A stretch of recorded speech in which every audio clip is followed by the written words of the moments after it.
गुजरात के केवड़िया में लौह पुरुष सरदार पटेल की जयंती पर राष्ट्रीय एकता दिवस परेड का आयोजन किया गया।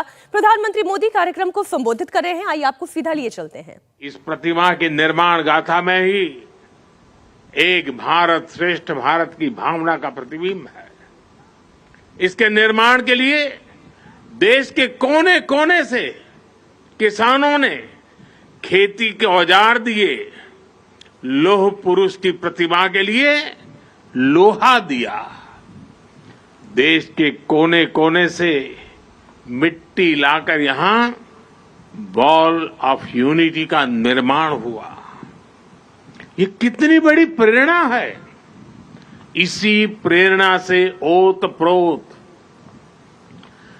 करोड़ों की संख्या में देशवासी इस आयोजन से जुड़े हुए हैं। लाखों लोग देश भर में रन फॉर यूनिटी में हिस्सा ले रहे हैं।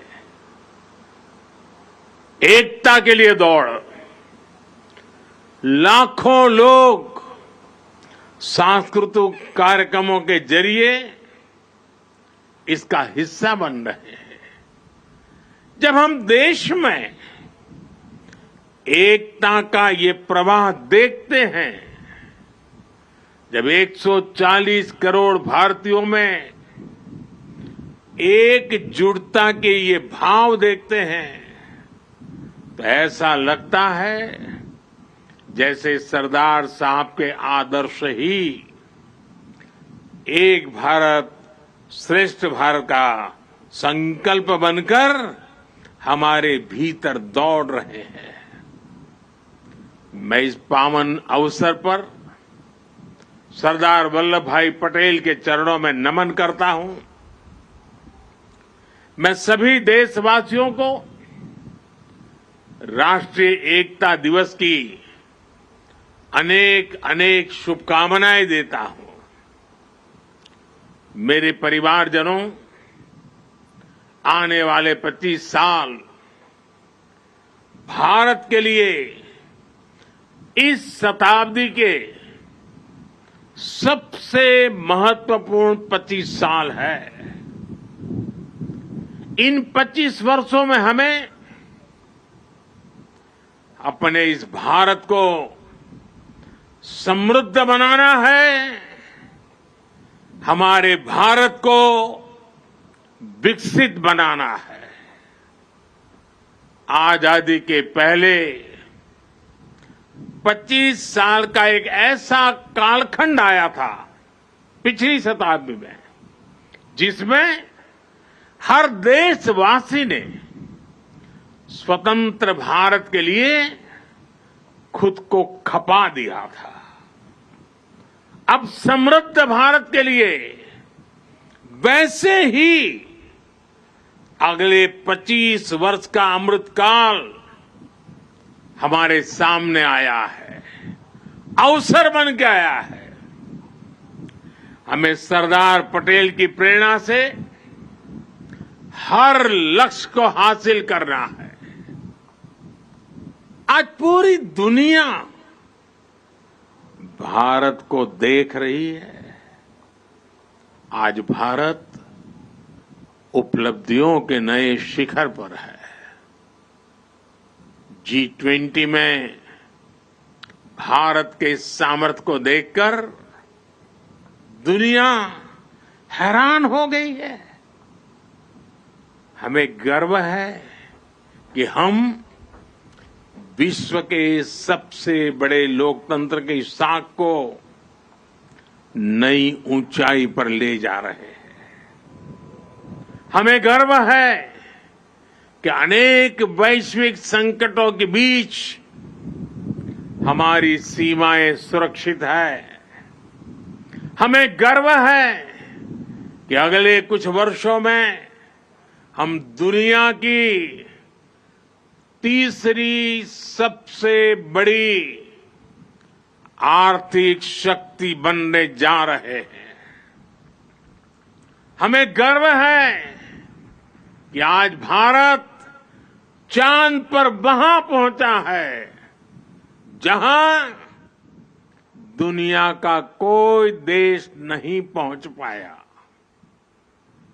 हमें गर्व है कि आज भारत तेजस फाइटर प्लेन से लेकर आईएनएस विक्रांत तक खुद बना रहा है। हमें गर्व है कि आज भारत हमारे प्रोफेशनल्स दुनिया की अरबों खरबों डॉलर की कंपनियों को चला रहे हैं, नेतृत्व कर रहे हैं। हमें गर्व है कि आज दुनिया के बड़े बड़े स्पोर्ट्स इवेंट्स में तिरंगे की शान लगातार बढ़ रही है। हमें गर्व है कि देश के युवा बेटे बेटियां रिकॉर्ड संख्या में मेडल्स जीत रहे हैं। साथियों, इस अमृत काल में भारत ने गुलामी की मानसिकता को त्याग कर आगे बढ़ने का संकल्प लिया है। हम विकास भी कर रहे हैं और अपनी विरासत का संरक्षण भी कर रहे हैं। भारत ने अपनी नौसेना के ध्वज पर लगे गुलामी के निशान को हटा दिया है। गुलामी के दौर में बनाए गए जरूरी कानूनों को भी हटाया जा रहा है। आईपीसी की जगह भी भारतीय न्याय संहिता लाई जा रही है। इंडिया गेट पर जहां कभी विदेशी सत्ता के प्रतिनिधि की प्रतिमा थी, अब नेताजी सुभाष की प्रतिमा हमें प्रेरणा दे रही है। साथियों, आज ऐसा कोई लक्ष्य नहीं है जो भारत पा न सके। ऐसा कोई संकल्प नहीं है जो हम भारतवासी मिलकर सिद्ध ना कर सके। बीते 9 वर्षों में देश ने देखा है कि जब सबका प्रयास होता है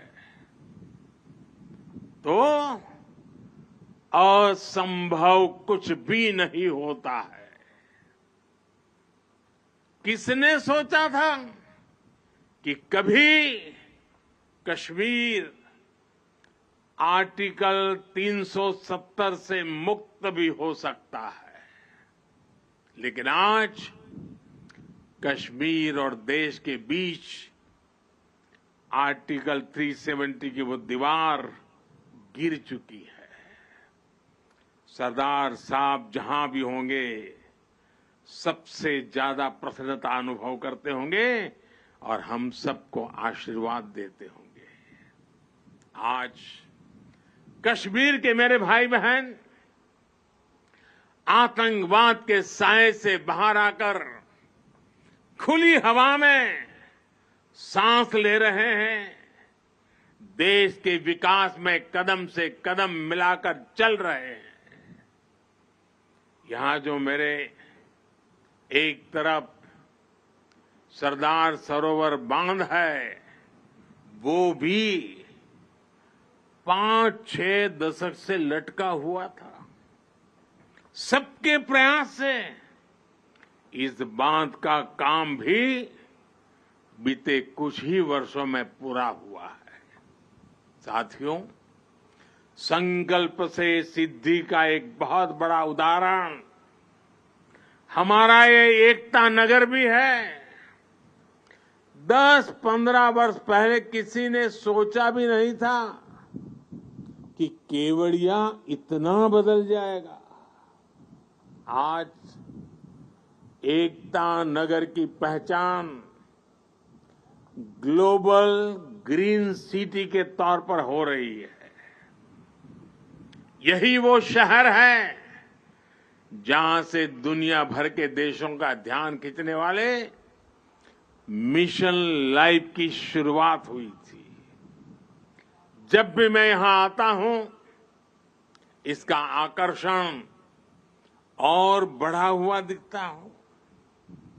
रिवर राफ्टिंग, एकता क्रूज, एकता नर्सरी, एकता मॉल, आरोग्य वन, कैक्टस और बटरफ्लाई गार्डन, जंगल सफारी, मियावाकी फॉरेस्ट, मेज गार्डन, यहां पर्यटकों को